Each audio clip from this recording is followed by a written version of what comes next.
room, and that was full. But what was also different was the amount of MEPs at that meeting. There were 22 MEPs wanting to speak, and not all had got speaking time. I want to be quite honest here as well. There were many forces trying to cancel this hearing,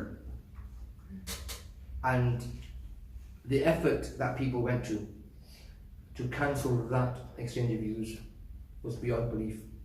And I'll be quite honest, Narendra Modi, the PM of India, he personally contacted the president of the parliament, and they can deny as much as they want, to try to cancel the hearing, exchange of views, or move it.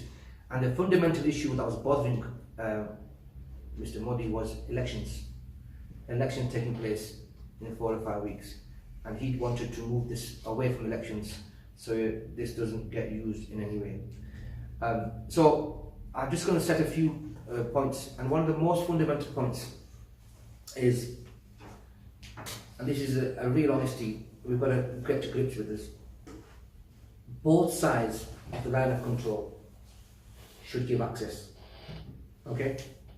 The UN report talks about Indian control Kashmir, but also Azad Jammu Kashmir, Pakistani administered. So we can't move away from the reality. There are problems there, and let me say that with a caveat. There is a difference in what's going on in Pakistani administered Kashmir to what's going on in Indian controlled Kashmir. For example, if you have to look, if you looked at your questionnaire, it asks you if you read the report, and this is a problem. Not many people have read the report. So the UN stipulates that there are structural human rights problems of a lesser magnitude going on in Azad Kashmir. Like, for example, the freedom to assembly, freedom to protest. And I raised this with the Prime Minister who was there at the time of Kashmir to look at how we can act upon them recommendations. And some of them are very easy recommendations in terms of what's happening Kashmir people. And this is why I want to be here clear that both sides of the control should give access. And to give credit to Pakistan, Pakistan said we will give access if India gives access. But India said we're not giving access. So Pakistan said we're not going to give access. So from a consistency, that was the line they are taking. The point here, people, is what's happening in the Indian Kashmir is beyond belief, in the sense that there are gross human rights violations. This is where people are losing their lives regularly. Very different situation to what's happening in Azad Kashmir. Albeit, nevertheless, there are human rights violations.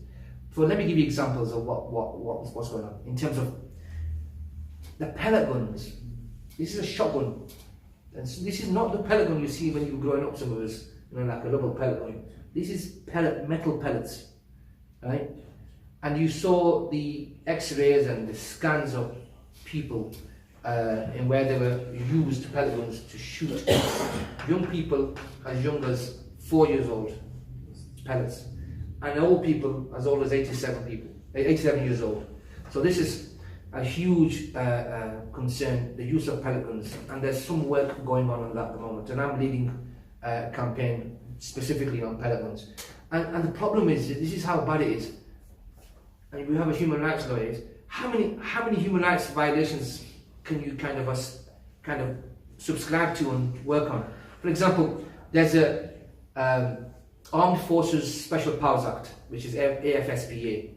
Nobody to this day, not one soldier, has ever been arrested by the central government. Not one person. And this has been, enforced for at least the late 80s. On the issue of, as you know, it's difficult to say this on International Women's Day. The last few days we've celebrated that. We've celebrated what we've achieved, but we should also look at what progress we need to make. And International Women's Day crosses all borders, crosses all communities, cultures, race and creed. There are people being raped there. Gonan Pushpara, mass rape, where hundreds of women were raped. God knows how many years ago, over 30 years ago. Still to this day, they are seeking justice. Women's children have disappeared, and they are still have no idea where their children are. So this is a horrific situation. And what's clear is, what's clear is the UN report was a great opportunity for ourselves as parliamentarians to look at it, and it's objective. And that was a real catalyst to see change. Now what's happened since the human rights hearing? Unfortunately, we had a Pulwama attack just before, which we strongly condemn. Terrorism can never be an answer. This is reality now. If you want to see peace between India and Pakistan, and I'm not talking about a ceasefire for 2 years, we can have less deaths and less injuries and less attacks. I'm thinking long-term sustainable peace, like France and Germany did after World War II. Like Northern Ireland, the factions between the Catholics and Protestants. If you want to see a long-term sustainable peace, you can't get that until you solve the issue of Kashmir. Until you don't get justice for the Kashmiris, you will, unfortunately, I'm sorry to say, with a heavy heart, you will not see peace between India and Pakistan. So that is becoming abundantly clear, and there's been some profound intellectual discussion on this now.